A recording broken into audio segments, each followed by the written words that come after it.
Bom dia, meu amigo e minha amiga.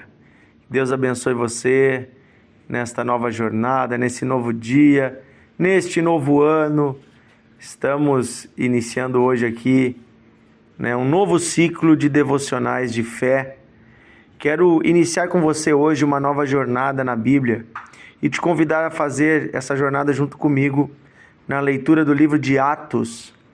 O livro de Atos é o quinto livro do Novo Testamento e ele nos conta os atos dos apóstolos, ou seja, aquilo que os apóstolos, os discípulos de Jesus fizeram depois que o Senhor Jesus subiu aos céus.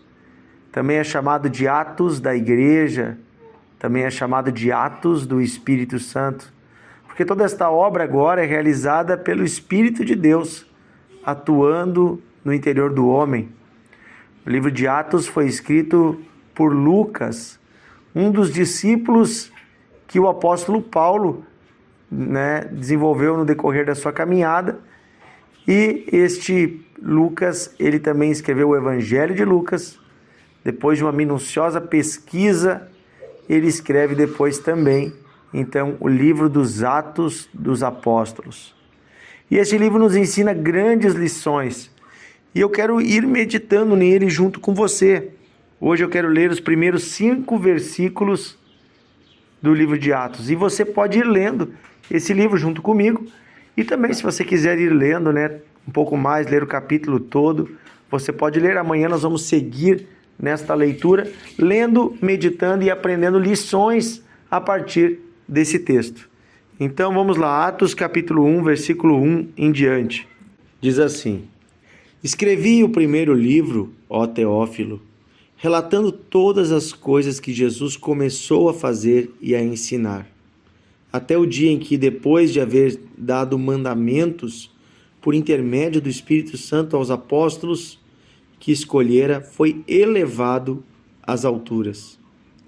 A estes também, depois de ter padecido, se apresentou vivo, com muitas provas incontestáveis, aparecendo-lhes durante 40 dias e falando das coisas concernentes ao reino de Deus. E comendo com eles, lhes determinou que não se ausentassem de Jerusalém, mas que esperassem a promessa do Pai, a qual, disse ele, de mim ouvistes. Porque João, na verdade, batizou com água, mas vós sereis batizados com o Espírito Santo, não muitos dias depois destes. Veja, nesses primeiros versículos do livro dos Atos dos Apóstolos, nós vemos Teófilo apresentando o seu texto e conectando com o seu primeiro livro, que foi o seu Evangelho, que é o Evangelho de Lucas, conectando com o final daquela história que ele relatou, porque ele relatou até o momento que Jesus subiu aos céus. E aqui ele vai deixar bem claro que este Jesus esteve com os discípulos e ele provou que era ele realmente que havia ressuscitado por meio de provas incontestáveis, aparecendo durante 40 dias e falando com muitas testemunhas. Então a primeira coisa que o escritor, que aqui Lucas vai nos deixar, é um relato da veracidade do texto bíblico. A Bíblia ela não foi escrita apenas por pessoas que criam em Deus, mas também por pessoas como nós, racionais, pessoas inteligentes e que fazem questionamentos. E ele vai deixar bem claro, lá no início da primeira carta dele, do seu evangelho, que ele fez uma acurada investigação. Lucas, ele era um médico, e aqui ele vai cumprir um papel também de um historiador. Lucas vai relatar não apenas aquilo que ele ouviu, mas aquilo que ele conseguiu comprovar, não pela boca de uma pessoa, mas pela boca de muitas testemunhas. Gente, vamos pensar, Jesus ressuscitou. E esta ressurreição de Jesus mudou a história da humanidade. Porque se Jesus apenas tivesse ficado morto ali na tumba, né, os seus inimigos teriam tido a confirmação de que ele não era o Filho de Deus. Jesus não morreu numa cruz porque ele era apenas um pregador, mas ele morreu na cruz porque ele declarava que era o Messias, o enviado, e mais que isso, ele declarou algo que os judeus da época não podiam aceitar. Jesus declarou que era o Filho do próprio Deus, que ele era o próprio Deus encarnado em forma de homem. E esta afirmação bagunçou as teorias e as teologias da época, porque acreditavam que Deus jamais poderia ser visto ou tocado. Mas Jesus disse, eu sou. E dizendo eu sou, ele disse que ele era o próprio Deus. E ele sendo o próprio Deus, ele prova isso pelo fato de que ele ressuscitou dos mortos.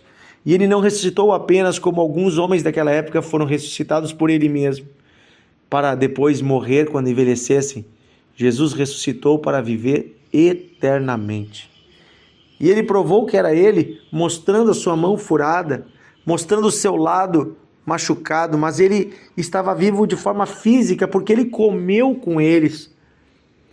Então aqui Lucas se esforça em nos deixar bem claro que tudo que é pregado não é sobre um espírito que vagou entre nós, ou que alguém disse que viu uma vez, mas sobre um Deus vivo e real, e sobre o seu Filho Jesus, que também é vivo e real, ressuscitou para viver eternamente, e que agora ele está assentado à direita de Deus.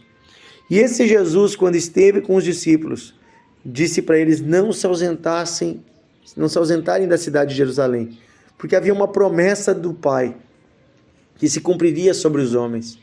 E essa promessa é que eles seriam batizados com o Espírito Santo. E aqui Jesus usa a palavra batismo para representar o que o Espírito queria fazer com eles. Porque eles sabiam o que era o batismo, porque João Batista batizava. O batismo era um momento de mergulhar em águas e por ser lavado por essas águas. O batismo representava a limpeza e a purificação de uma vida de pecado para uma nova vida. Mas Jesus disse, agora vocês serão batizados com o Espírito Santo.